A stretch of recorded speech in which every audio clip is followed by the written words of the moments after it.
Gerakan Riau Merdeka. Ya, sekelompok orang disebut-sebut akan memproklamasikan negara Riau Merdeka menjelang perayaan HUT ke-80 kemerdekaan Republik Indonesia pada 17 Agustus 2025.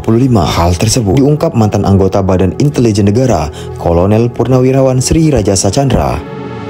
Tuduhan serius ini ia sampaikan dalam sebuah siniar yang tayang di kanal YouTube pada Kamis 7 Agustus 2025 dan sontak memicu polemik di tengah masyarakat. Banyak juga masyarakat yang belum tahu dan merasa penasaran akan gerakan ini. Kapan terbentuknya dan apa tujuan utama gerakan ini?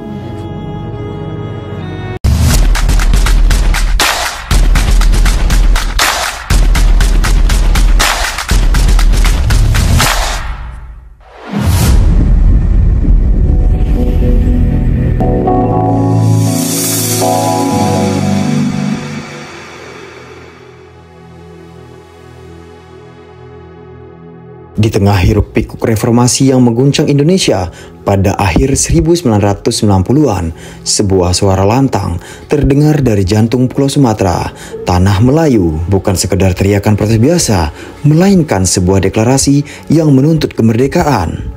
Inilah kisah gerakan Riau Merdeka, sebuah babak penting dalam sejarah politik Indonesia yang lahir dari akumulasi kekecewaan, rasa ketidakadilan, dan perjuangan atas martabat sebuah negeri yang kaya, namun merasa terpinggirkan. Untuk memahami mengapa gerakan Riau Merdeka pernah menjadi wacana yang begitu kuat, kita perlu kembali ke akar persoalannya. Ketimpangan ekonomi dan sentralisasi kekuasaan yang mencekik pada era Orde Baru menjadi salah dua penyebabnya. Selama puluhan tahun di bawah pemerintahan Orde Baru, Riau dikenal sebagai lumbung energi Indonesia. Perut buminya kaya akan minyak dan gas, sementara hutannya menghasilkan kayu-kayu bernilai tinggi. Ironisnya, kekayaan alam yang melimpah ini seolah hanya menjadi kutukan bagi rakyatnya. Pemerintah pusat di Jakarta dianggap mengeruk habis sumber daya alam Riau, namun hanya menyisakan remah-remah pembangunan untuk masyarakat setempat. Bayangkan saja, Riau menjadi salah satu penyumbang devisa terbesar negara dari sektor migas, tetapi infrastruktur, pendidikan, dan layanan kesehatan di sana tertinggal jauh dibandingkan dengan Pulau Jawa. Perasaan ini diperparah dengan dominasi elit politik dan birokrasi yang kerap diimpor dari pusat, membuat putra-putri daerah merasa terasing di tanah kelahiran mereka sendiri. Perlawanan ini muncul karena daerah merasa kekayaan sumber daya alamnya dirampas oleh pusat tanpa mendapatkan hak yang layak. Salah satu peristiwa yang menjadi pemantik awal adalah kejadian pada 2 September 1985 ketika calon gubernur pilihan rakyat Riau, Ismail Suko, dikalahkan oleh calon yang didukung pemerintah pusat, yaitu Imam Munandar. Meski Ismail Suko telah memenangkan suara di DPRD Riau. Peristiwa yang terjadi pada tanggal 2 September 1985 itu disebut dengan Hari Riau Menegakkan Demokrasi. Peristiwa itu bahkan mengguncangkan stabilitas politik nasional serta mempunyai resonansi maupun implikasi luas dalam pentas politik nasional. Hal tersebut juga menjadi cikal bakal reformasi Indonesia. Saat itu, pemerintahan masih berkiblat pada Orde Baru, yakni kepala daerah ditentukan oleh pemerintah pusat. Tetapi, pada tanggal 2 September 1985 tersebut, gerakan politik untuk melawan pemerintah pusat timbul di Riau. Ketika itu, ada dukungan kepada Ismail Suko untuk melawan Gubernur Riau petahana yang berasal dari pusat. Pada tanggal 31 Agustus 1985 malam harinya, digelar pertemuan bertempat di rumah Muhammad Adnan untuk mengatur strategi memenangkan Ismail Suko dalam pemilihan. Ismail Suko sendiri merupakan orang asli Riau. Lalu, pada 2 September 1985, para anggota DPRD tingkat 1 Riau serta sejumlah tokoh masyarakat melakukan pemilihan gubernur. Adapun calon gubernur itu terdiri dari 3 orang. Mereka adalah Imam Munandar, Abdul Rahman Hamid, dan Ismail Suko. Ismail Suko memperoleh suara terbanyak. Dengan menangnya Ismail Suko atas Imam Munandar, maka seharusnya sahlah Ismail Suko secara de facto sebagai Gubernur Riau periode 1985 hingga 1990. Namun meski menang atas calon yang didukung pemerintah pusat, nyatanya Ismail Suko tidak serta-merta diangkat dan dilantik sebagai kepala daerah di Riau. Sebab secara de jure, yang dilantik menjadi Gubernur Riau adalah Imam Munandar karena Ismail Suko mundur sebelum pelantikan. Pada saat itu, banyak orang mengatakan matinya demokrasi di zaman Orde Baru karena yang menang dalam pemilihan secara sah dan demokrasi tapi tidak dilantik menjadi Gubernur Riau dengan alasan mundur. Banyak pula yang bercerita tentang mundurnya Ismail Suko pada saat itu karena banyaknya tekanan dari luar. Peristiwa pada 2 September 1985 ini menjadi salah satu pemantik awal dibuatnya Gerakan Riau Merdeka. Insiden ini menorehkan luka mendalam dan menjadi simbol bagaimana hak-hak politik masyarakat Riau diabaikan oleh pusat.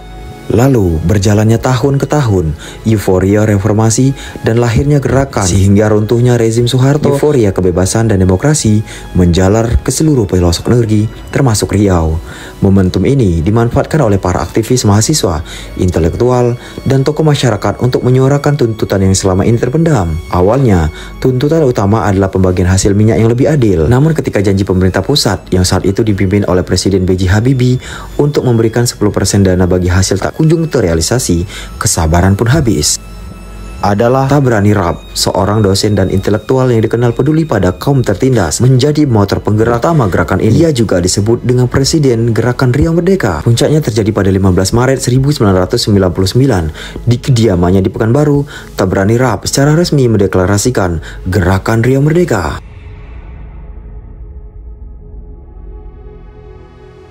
Usai deklarasi, Presiden Riau Merdeka Tabrani Raab didatangi sejumlah kombatan Gerakan Aceh Merdeka dari Libya. Tak tanggung-tanggung, mereka yang datang itu pangkatnya sudah panglima, bukan lagi prajurit atau perwira. Para kombatan GAM itu mendatangi Tabrani bukan tanpa tujuan. Mereka menawarkan senjata api. Namun, antara Gerakan Riau Merdeka dengan Gerakan Aceh Merdeka memiliki perbedaan dalam menuntut dan menentang kebijakan pemerintah pusat yang dirasa tidak adil. Tabrani Raab secara tegas menolak jalan kekerasan dan penggunaan senjata. Ia percaya bahwa perjuangan bisa dimenangkan melalui jalur damai dan diplomasi. Meski sempat menghebohkan dan kembali heboh di tahun 2025 ini, Gerakan Riau Merdeka tidak pernah benar-benar menjadi ancaman serius bagi kedaulatan NKRI. Presiden Abdurrahman Wahid atau Gus Dur pada awal tahun 2000-an menganggap gerakan ini bukanlah suatu ancaman. Seiring berjalannya waktu dan implementasi kebijakan otonomi daerah yang memberikan kewenangan lebih besar serta porsi dana bagi hasil yang lebih baik kepada daerah, tuntutan merdeka pun perlahan meredup.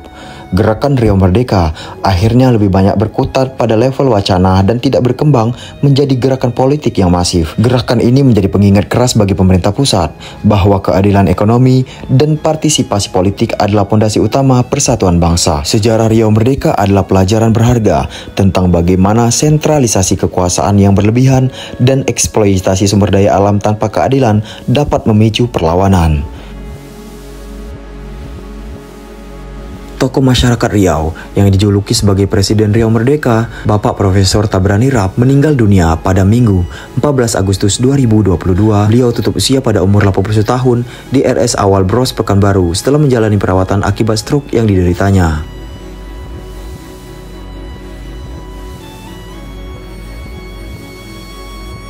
Tidak hanya sekedar seorang tokoh yang mendirikan Gerakan Riau Merdeka, keluh kesah itu lahir dari lubuk hatinya yang paling dalam melihat kondisi Riau. Oleh karena itulah, ia tidak hanya mendeklarasikan Gerakan Riau Merdeka, tetapi juga membangun berbagai macam lembaga pendidikan maupun rumah sakit untuk masyarakat Riau.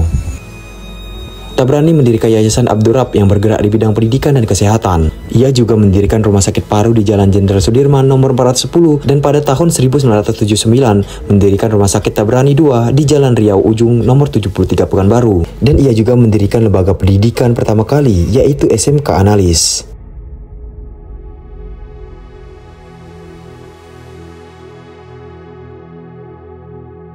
Setelah isu munculnya Gerakan Riau Merdeka yang kembali memanas, Gubernur Riau pun akhirnya angkat bicara. Gubernur Riau, Abdul Wahid, menegaskan bahwa isu Riau Merdeka yang sempat mencuat di media sosial merupakan gerakan wacana lama yang tidak ada lagi hingga sekarang. Menurutnya, kondisi di Riau saat ini kondusif dan masyarakat tetap fokus pada pembangunan daerah. Selanjutnya, sang gubernur menilai yang lebih tepat untuk diperjuangkan adalah status daerah istimewa Riau, sebagaimana yang dimiliki oleh daerah istimewa Yogyakarta dan Aceh. Status tersebut dapat memberikan keleluasaan pengelolaan daerah termasuk dalam sektor budaya, pemerintahan, dan pengelolaan sumber daya alam. Wacana daerah istimewa Riau lebih realistis karena tetap berada dalam bingkai negara kesatuan Republik Indonesia, namun memberi ruang khusus bagi kearifan lokal dan kebutuhan daerah. Ia menambahkan, status tersebut akan memperkuat Riau sebagai salah satu daerah strategis di Pulau Sumatera.